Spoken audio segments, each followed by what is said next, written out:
So welcome, last part of the Titan build, part 9. Weapons, cables and details. Last video we spoke about these pins, we spoke about how to connect the weapons, and now after we have the weapons we have now to connect the cables. And if I turn the thing around, you see these little holes on the torso section and each of the connectors. So we have, like I mentioned, we have 4 cables, 2 of the same type and of course 2 of the other type. One is more like ribs and the other one are more cables. You have to glue these connectors on the ends, these little ones, these angled ones, and you have to connect these to the weapon. So to do so, I want to show you what I did first, my mistake, and then what I decided to do. So first of all, I thought I can just put the cable there on the side with these little connectors. So I would recommend to cut then later the cables to connect these and to finally to bend the cable to the best angle. Also, the head has 2 connectors as well, and these connectors or these cables will then attach to the front torso section. So cables, I removed the weapon carefully and I thought, okay, how can I start? I mean, you have these cables. My later intention was to glue the cables to the weapon, so we can just take off the whole weapon and the cables.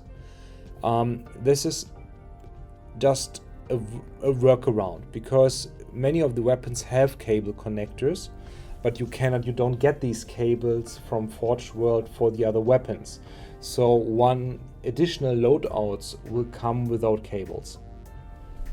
So I used the heat gun, or my heat gun again, and I really took time to heat up the cable resin very evenly.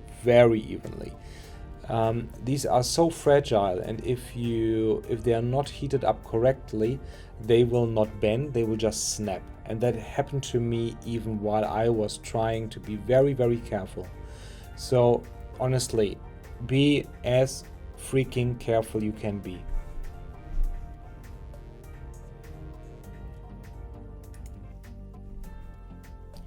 So sorry for the sound, guys. I just realized I was recording this.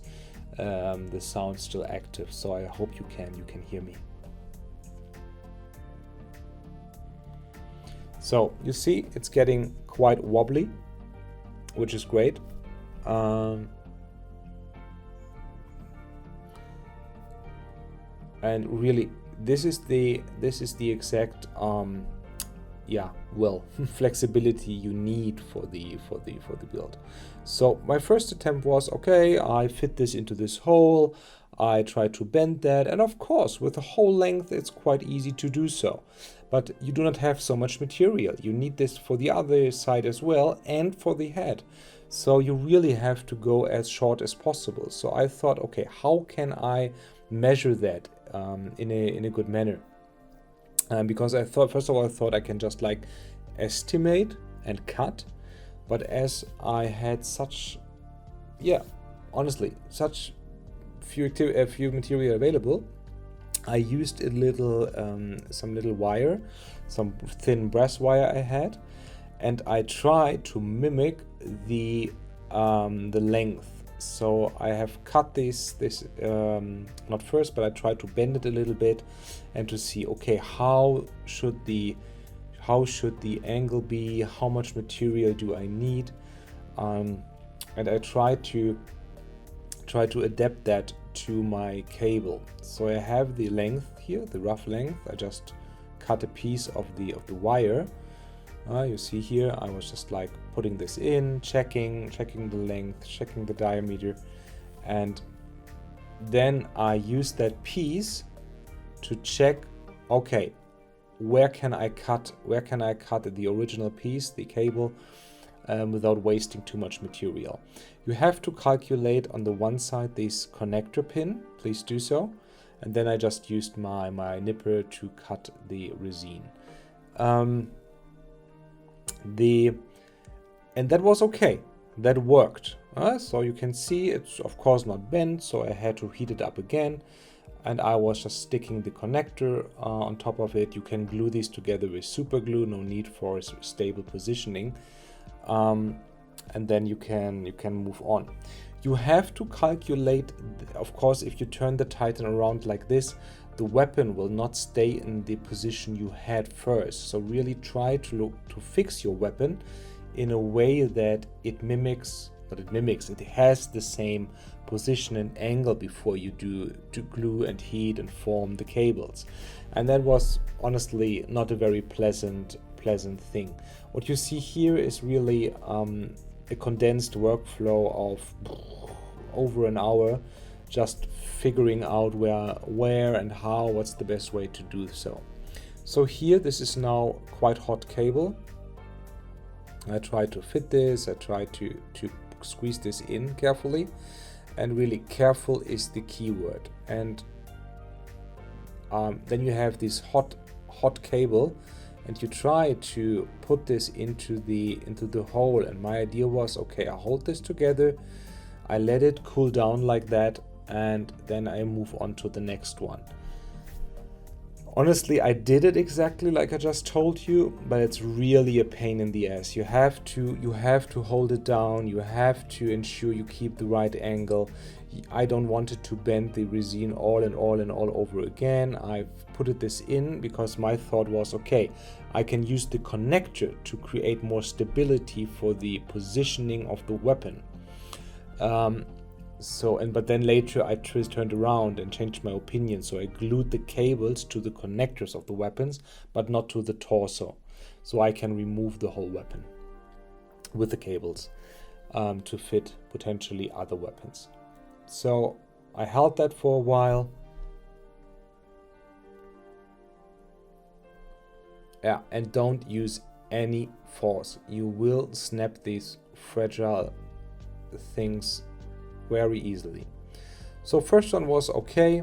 I moved on to the second one. Honestly, you just repeat this process. Find your location. This is just a resin part at the end. You can remove that. You don't need that. And I did the same then. Kept or tried to remember the one angle. So I had to put it back into the location first, and then I used my trusty cable, my wire I mean, to carefully identify the length I want to have. And my advice is, I did this correctly on this side, but not on the other side. Try to get it as round as possible. Do not use a sharp angle like that the cable is just coming up and then makes a 90-degree angle and connects to it.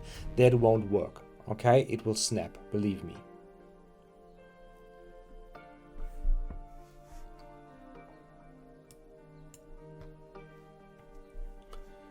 So that's the one part.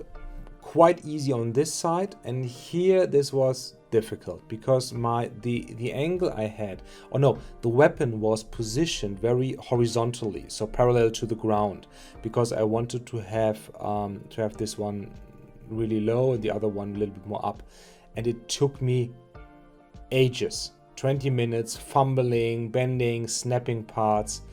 Gosh, really annoying. I mean, it was exactly the same way I dealt with the other side, but it was just more difficult because you see this from top here, I had to come around the corner for the lower one and then turn this upwards. So really, it took me 20 minutes of frustrating trial and error to get this in a position I wanted it to be.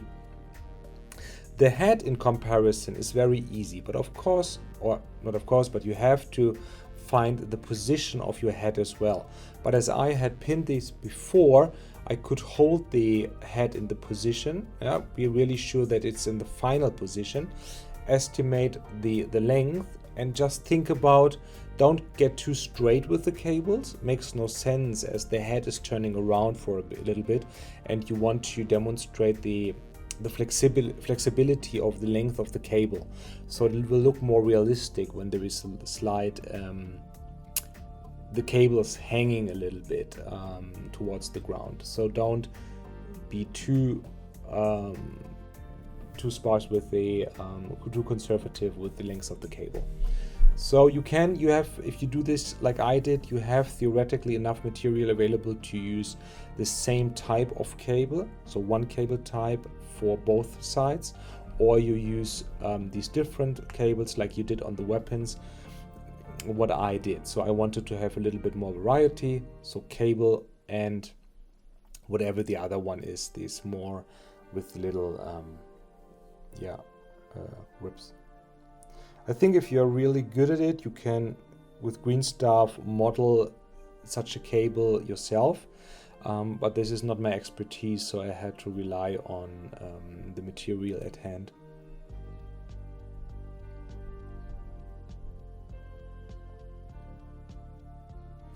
So it's preheated. I carefully bend it a little bit to the connection here. Hold the head because I don't want it to press away or push away the head, and then I try to find, yes, a good fit. It is a little bit fumbly like everything else, but quite easy in comparison to the weapons.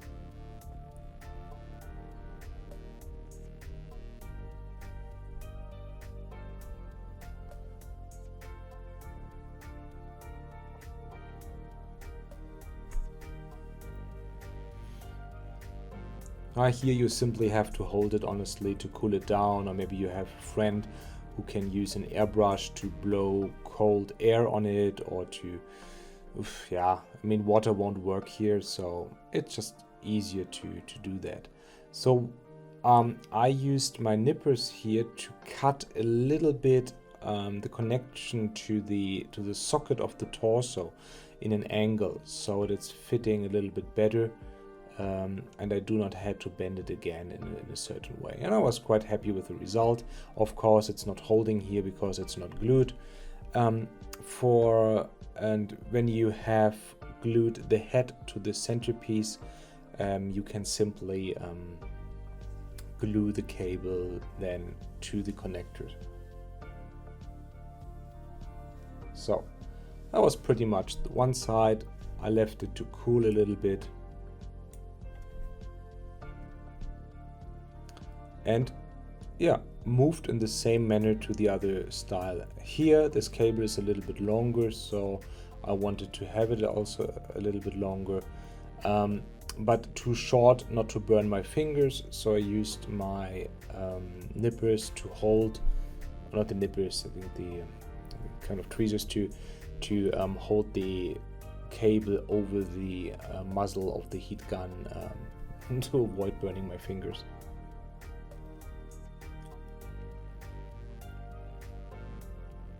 I also use some mid setting, like 5 from 9 or something, to heat that up. Don't go too hot because it will start to burn the material before the core of the resin is really soft or flexible, not soft. So really take your time, lower setting. That's easier. So I checked the other cable as well, and then I tried to fumble that piece in. This side was a little bit easier, and you can see here, this is what I meant. You see, this is really wobbly, and even if you lose this control and it snaps back, that's even a moment where the whole thing can snap. So really take your time, let it heat evenly, and just take your time. It's not the most pleasant part to do that. Same here, I removed a little bit of the length because the angle was a little bit was not working. And the problem was here it was cooling down already again, so I had to heat it. Don't use force. Snappity snap, you don't want that. But even heated, you can then touch the resin. Usually it's not that difficult. That's the issue. It has some spring tension in it, so really you see me struggling here, and I think you will experience something similar. So learn through my mistakes, but also hopefully you learn also from my advice. It is fumbly, but it's definitely worth it, and just with some patience you will find the right angle. You just have to hold it for a while in this position so it cools down and keeps that structure. And honestly, that's pretty much it. Afterwards, there's nothing else much left. You can glue the pieces together after painting and you have your Titan. And I will show you a few pictures in a minute where you see all the pieces before the painting process, just primed black. And these pieces, I will paint all of these and then I will glue them together. And with the pins and the connectors you have now, you can stabilize these, you can put in some glue, and you can paint or even over your blunt ends and even fill that before and paint these parts again. It is not the only way doing this, but it is my way, and my intention through these 9 long videos was to show you one possibility to do that. My way might not be your way, but maybe even if you have never worked with that, you're thinking about, I want to do this Titan, maybe it's helping you to get a glimpse of what's involved. Overall process was definitely over 30 hours with carving, washing, pinning, thinking and everything, and a huge part, of course, then painting, where I won't do a tutorial for now, maybe later, but I will show you some pictures in a best of video, which I will upload soon to this channel. So thank you for watching, thank you for being with me here through this whole journey. Was really a pleasure doing this, and I hope in these nearly over 2 hours of material you find something which is really helpful for you. Thank you guys, really appreciate it. Subscribe to this channel, give it a thumbs up if you like it, write something in the comments.